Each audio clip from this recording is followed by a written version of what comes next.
കൂട്ടും. ഒരു ഉദാഹരണം പറയാൻ, മനസ്സിലാകാൻ വൈകാരികമാണെന്ന് മനസ്സിലാക്കരുത്.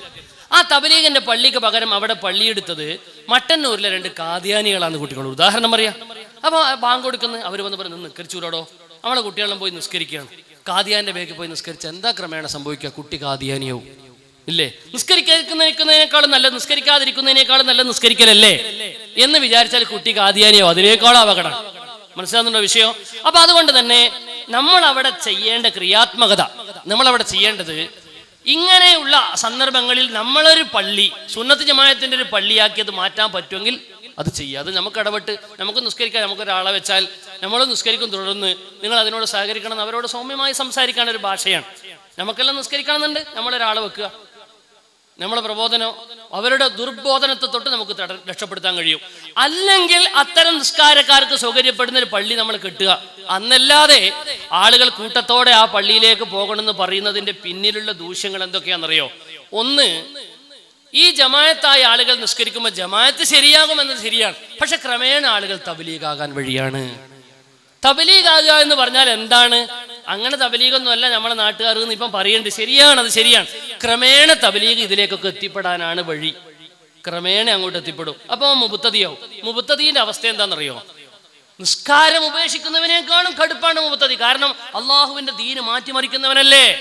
അവരുടെ നിസ്കാരം സ്വീകരിക്കൂല എന്ന് ഹദീസ് ഉണ്ട്. ലാ യഖ്ബലുല്ലാഹു ഇബാദത സലാത്ത മുബത്തദി. മുബത്തദീന്റെ നിസ്കാരം സ്വീകരിക്കൂല എന്ന് പോലും ഹദീസിൽ വന്നിട്ടുണ്ട്. അത്രയും ഗൗരവമാണ് ബിദ്അത്ത്. ദീനിലെ ഏറ്റവും വലിയ തെറ്റ് ശിർക്കാണ്, പിന്നെ ബിദ്അത്താണ്. അവർക്ക് രണ്ടാളും മഹ്ശറയിൽ ഏറ്റവും ശിക്ഷ അനുഭവിക്കുന്നവർ അവരാണ്. അപ്പൊ അങ്ങനെയുള്ള ഒരു മുബത്തദിയാകാനുള്ള ഒരു വഴിയാണിത്. ഒരു വഖത്തിൽ തുടരുന്നതാണ് തുടർച്ചന്റെ മസല നമ്മൾ പറഞ്ഞത്. ക്രമേണ ആളുകൾ തബ്ലീഗ് കോളനിയായി മാറി. ആ തബ്ലീഗിന്റെ ആശയം ക്രമേണ മനസ്സിൽ വരും. ഇപ്പൊ ഉദാഹരണത്തിന് ഞാൻ നേരത്തെ പറഞ്ഞല്ലോ, മഞ്ചേരിയിൽ ഞങ്ങളൊരു മുഖാമുഖത്തിന് പോയപ്പോൾ ചോദിക്കാൻ വന്നത് ഉടനീളം തബ്ലീഗുകാരാ. അവർ ചോദിക്കുന്നത് ഇതിനകത്ത് തെറ്റന്നെയല്ലേ എന്നാ ചോദിക്കണത്. അവർ ക്രമേണ ആയി വന്നതാണ്. ആ ഒരു അവസ്ഥ വരാതിരിക്കാൻ നമ്മൾ ആളുകളെ കൂട്ടത്തോടെ അങ്ങോട്ടേക്ക് നയിക്കാൻ പ്രോത്സാഹിപ്പിക്കുന്ന ഒരു പ്രയോഗം നമ്മളിൽ ഉണ്ടാവരുത്. ക്രമേണ അതിൽ സംഭവിക്കുന്ന ഭാവി അതാണ്. പിന്നെ ന്യായമായ ഒരു യുക്തി അവിടെ ഉള്ളത്, നിസ്കരിക്കാതിരിക്കുന്നതിനേക്കാളും നല്ല തബ്ലീഗിന്റെ ബേക്കിൽ നിസ്കരിക്കലല്ലേ അല്ല എന്നതിന് ഒരു യുക്തി കൊണ്ട് ഞാൻ മറുപടി പറഞ്ഞതാണ്. ആ പള്ളി ഒരു കാദിയാനിന്റെ പള്ളിയാക്കി നിങ്ങൾ സങ്കല്പിച്ചു നോക്കൂ, എന്തായിരിക്കും അതിന്റെ ഗൗരവം. ഇപ്പോ പഴയങ്ങാടിയിലുണ്ട് ഒരു ചേകനൂരിന്റെ പള്ളി. ഞാൻ അവിടെ പ്രസംഗിക്കാൻ പോയി. സമാനമായ ഒരു സംഭവമാണ്. എന്താണത്? അതൊരു ഒഴിഞ്ഞ പ്രദേശത്താണ്. ആ പ്രദേശത്ത് കുറച്ച് ചേകനൂരികളുണ്ട്. അപ്പുറത്തും ഇപ്പുറത്തൊക്കെ വരുകയും ചെയ്യും. പക്ഷെ ഒരാൾ ചോദിക്കുന്നു, ഉസ്താദ് എന്റെ മുറ്റത്താ നിസ്കാരം ഉള്ളത്, ഞാൻ അവർ പോയി തുടർന്നോട്ടെ, ളുഹറിന് തുടർന്നോട്ടെ. ഒരാൾ ചോദിക്കുക, ഒരു ളുഹറിന് തുടർന്നോട്ടെ എന്ന് ചോദിച്ചാൽ എന്റെ വീട്ടിലുള്ള മുറ്റത്തുള്ള പള്ളിയിൽ ഒറ്റക്ക് നിസ്കരിക്കുന്നതിനേക്കാൾ നല്ലതല്ലേ? എന്താണ് ഇവരുടെ അവസ്ഥ? അവർ കാഫിറാണ്, തുടരാൻ പാടില്ല. കാരണം 3 വക്ത് നിസ്കാരമേ ഉള്ളൂ ചേകനൂരിന്. അപ്പൊ അങ്ങനെ ഒരു കുഫറിലേക്കാ പോവുക എന്നതുപോലെ ഇതൊരു ബിദ്അത്തിലേക്ക് വഴിവെക്കും. ഇതിനുള്ള ശാശ്വത മാർഗം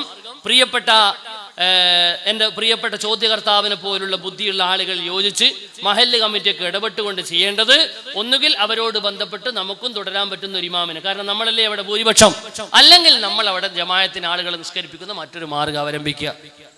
അല്ലാതെ ബിദ്അത്തിലേക്ക് ആളുകളെ പ്രോത്സാഹിപ്പിക്കുന്ന അവസ്ഥ വരരുത്. പിന്നെ ബിദ്അത്തുകാരനോട് തുടരാന്ന് പറഞ്ഞ ഒരു നിസ്കാരത്തിന് പോയി തുടരുന്നതിന്റെ വിധി പറഞ്ഞതാണ്. ഇതങ്ങനെയല്ല. ഒരു പള്ളി എന്നതൊരു കൾച്ചർ സൃഷ്ടിക്കപ്പെടും. ചുറ്റുഭാഗത്തൊരു കൾച്ചർ സൃഷ്ടിക്കപ്പെടും. ആ പള്ളി കൊണ്ട് ചുറ്റുഭാഗത്തുള്ള ആളുകൾ കയറി നിസ്കരിക്കാൻ തുടങ്ങി എന്നൊക്കെ പറയണില്ലേ? ഇനി ആ ഒരു കൾച്ചർ, പള്ളിയിൽ നിന്നുണ്ടാകുന്ന കൾച്ചർ ചുറ്റുഭാഗത്ത് സൃഷ്ടിക്കപ്പെടും. ആ കൾച്ചർ തബ്ലീഗി കൾച്ചറായി മാറും. അത് അപകടമാണ്. അതിന്റെ അപകടമാണ് ഇത്രയും നേരം വയല് പറഞ്ഞത് എന്ന മറുപടി സംതൃപ്തമാണെന്ന് ഞാൻ മനസ്സിലാക്കി നിർത്തുന്നു. സല്ലല്ലാഹു അലാ മുഹമ്മദ് സല്ലല്ലാഹു അലൈഹി വസല്ലം. സല്ലല്ലാഹു അലാ മുഹമ്മദ് സല്ലല്ലാഹു അലൈഹി വസല്ലം.